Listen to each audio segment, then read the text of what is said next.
Hey guys, Jeff Tech here. So I just wanted to do another quick video for you. This gun that you see in front of you, this is a 300 Blackout Frankenstein build that my wife and I put together.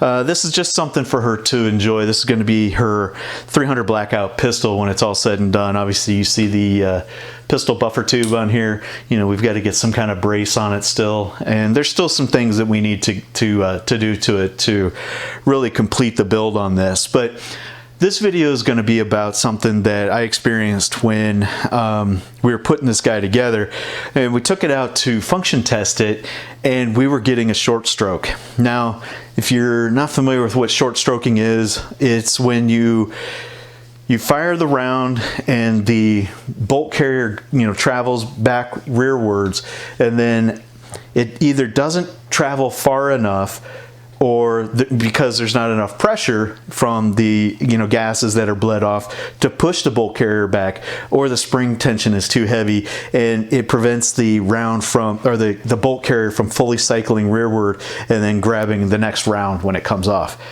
So we were experiencing that. That was a very difficult, challenging, wouldn't say expensive, but it was difficult and challenging to diagnose and then cure.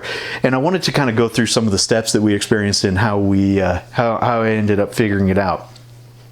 So one of the first things that we did is, you know, we have a bunch of AR-15s laying around, and we started looking at all the buffer springs. All the buffer springs seem to be, you know, about the same length, with a few, you know, maybe a quarter-inch, half-inch difference everywhere. I found the smallest buffer spring I could find, and I used that on this build. Then I also replaced the buffer tube. I had a different buffer tube on there, and with a buffer, weighed all the buffers, found one that was 3.5 ounces, which is the lightest you can get on a buffer tube. I mean, you can go lighter, but those are usually specialty. And then what else did I do? Oh, I checked the keying on the gas port for the bolt carrier to make sure there were no leaks. And that wasn't that difficult to test. Also checked, you know, the function of the bolt itself to make sure that the rings were, you know, I read somewhere that you don't want all three of the rings lined up together, otherwise gases can bleed past the bolt and cause a light cycle on the buffer and the bolt carrier group.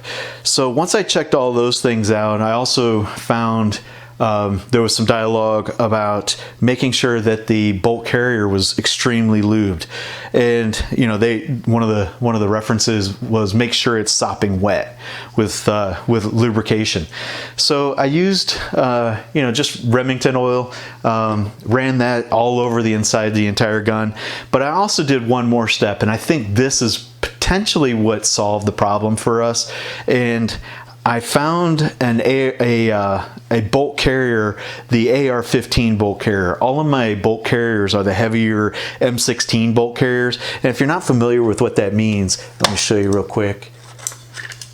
On the AR15 bolt carrier, you have this notch right back here. So they've relieved some of the metal back here, so these aren't symmetrical. The top notch and the bottom notch aren't symmetrical. What that does is it causes the bolt carrier to be lighter weight. So with all of the things that we've done, I ended up solving the problem, and it now functions properly, and I'm very pleased to say that we took it out just the other day, and we're able to run, you know, several boxes of ammo through it without a single problem. So anyway, I just wanted to share that with you guys. If you're having those problems, those are the troubleshooting steps that I went through. You know, your mileage may vary. You know, one of the things that I was really concerned about was they talk about the gas block being improperly aligned with the barrel. If you're not familiar, there's a hole drilled in the barrel, and then there's a gas block sleeve that's run over that, and then the gas tube is fed from that gas block into the top of the receiver. And if that port on the gas block and the barrel are misaligned in any way, then you could lose pressure from the gases that are bled off that are used to cycle the bolt. So that's another thing to check. I'm not skilled enough to take off the gas block there, so I was very fortunate to be able to discover that my problem was the heavier bolt carrier. But you know, it could be something just as simple as your spring is too heavy, or you've got the wrong buffer inside the buffer tube. You know, it's a heavier buffer and you didn't know that you're running one that's 3 or 4 ounces heavier than what you needed. So look at those things, you know, the spring tension, the buffer, make sure your buffer's, you know, the lightest buffer you can get, 3.5 ounces. Try a different the bolt carrier for the AR15, it is a couple ounces lighter, and then make sure the whole thing is lubricated. And if those don't work for you, then you may have to go and take it to some kind of gunsmith, or if you feel confident enough to take your gas block off, you know, that could be where your next step is in troubleshooting. So anyway, if you like this video, guys, I don't make any money off of this. You know, this is just for information sharing and helping us, you know, in the gun community to learn from one another. So if you like this video, give it a thumbs up. I appreciate that.